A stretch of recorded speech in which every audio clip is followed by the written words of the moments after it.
tokratni oddaji povezujemo Slovenijo in Francijo. Pogovarjali smo se namreč z atašejem za francoščino na francoskem inštitutu Charles Nodier, Jeanom Patricem Cadeaujem. Inštitut se nahaja v centru Ljubljane, na obrežju Ljubljanice. Na omenjenem inštitutu si lahko vsi tega željni priskrbijo celo vrsto francoske literature, prebirajo lahko najnovejše izdaje najrazličnejših francoskih publikacij in tako začutijo malo francoskega vzdušja v našem malem mestu. S predstavnikom inštituta smo se natančneje pogovarjali o vlogi in delu njihove ustanove in življenju v Sloveniji. Alors, c'est quoi la mission principale de l'Institut français en Slovénie? Alors, la mission de l'Institut, c'est d'abord d'offrir à tous ceux qui s'intéressent à la langue et à la culture française un endroit où trouver des renseignements, des informations, mais aussi des événements culturels en rapport avec la langue et la culture française. Et c'est quoi le but de votre présence Alors la présence donc, de l'Institut, c'est aussi d'une certaine façon de maintenir, de développer la place du français en Slovénie. Il y a des étudiants, des élèves, beaucoup de personnes qui apprennent, qui parlent le français, d'autres qui s'y intéressent. Nous sommes là pour les aider et pour développer aussi cette présence du français en Slovénie. Alors, quels sont les domaines auxquels l'Institut français s'intéresse en Slovénie? Alors, il s'intéresse à plusieurs domaines. Moi, personnellement, donc à l'Institut, j'ai le secteur linguistique. Donc, je m'intéresse surtout à la langue française, dans les écoles, à l'université, mais également l'Institut propose des événements culturels, participe, soit ici à l'Institut, soit en dehors de l'Institut. Donc, il y a la langue, la culture, toutes sortes d'événements qui montrent que le français est présent ici, à Ljubljana, mais aussi en Slovénie. Et à votre avis, quel est le niveau de la langue française en Slovénie? On a des locuteurs qui parlent français parfaitement. Vous-même, voyez, vous m'interrogez en français. Oui. Alors que même si je parle un peu slovène, je commence à apprendre cette langue, je ne suis pas capable de tenir encore une conversation. J'espère que j'y arriverai dans quelques mois, peut-être plus. Donc il y a beaucoup de personnes qui s'intéressent au français, qui parlent déjà très bien le français, et d'autres qui font cet effort de continuer à l'apprendre. Non, c'est plutôt une position satisfaisante. Et pour quelqu'un, je viens d'arriver il y a 6 mois, ici, dans un pays dont j'avais entendu parler, que je connaissais un peu, mais je suis très favorablement surpris de la qualité de l'enseignement du français. Très bien. Le numéro d'inscription à votre institut augmente-t-il ou Oui, alors d'abord, on peut peut-être dire effectivement qu'il y a quelque chose comme 700 membres qui sont donc inscrits, qui sont actifs, qui viennent, qui fréquentent la médiathèque et l'institut. Et en fait, donc, le nombre des inscrits augmente sensiblement, on va dire une quarantaine de personnes par an, donc c'est plutôt satisfaisant, c'est bien fréquenté. On est très content. Alors, nous avons déjà dit que vous vous intéressez aux gens slovènes, mais aussi les gens français en Slovénie. Alors, il est vrai que l'Institut français, ici, à Ljubljana, en Slovénie, il est d'abord destiné aux Slovènes qui s'intéressent à la langue et à la culture française. Mais bien entendu, il y a aussi une communauté française qui vit en Slovénie, des gens qui sont là pour leur travail et qui sont aussi contents de retrouver des revues, des films et de garder en quelque sorte un contact avec la France. Bien sûr, ils sont les bienvenus.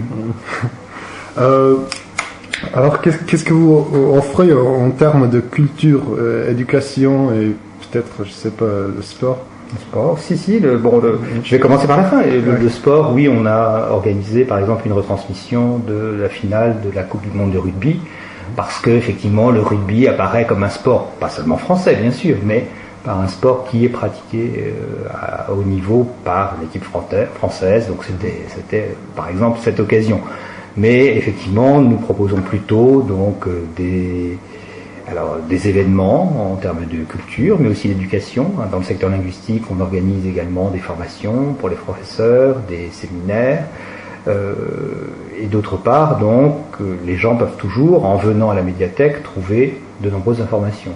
J'ai déjà parlé, il y a donc de nombreuses vidéos, beaucoup de films, des revues. Nous sommes abonnés à de nombreuses revues françaises, de langue française, pas seulement française. Et donc il y a tout un documentaire qui peut apporter de nombreuses informations sur la France, celle d'autrefois, mais aussi celle d'aujourd'hui, dans sa dimension la plus contemporaine. Alors, on sait que vous organisez les tests internationaux de la langue française. Pouvez-vous nous dire quand ça se passe, quand on doit s'inscrire, un peu d'informations? Donc l'Institut, effectivement, prend en charge l'organisation des examens donc, du DELF et du DALF. Donc le DELF, diplôme d'études en langue française, le DALF, diplôme approfondi de langue française. Alors ces sessions sont organisées 2 fois par an. L'une a déjà eu lieu en janvier, elle est maintenant terminée, et une autre aura lieu en juin. Donc on s'inscrit en fait en choisissant le niveau auquel on veut se mesurer.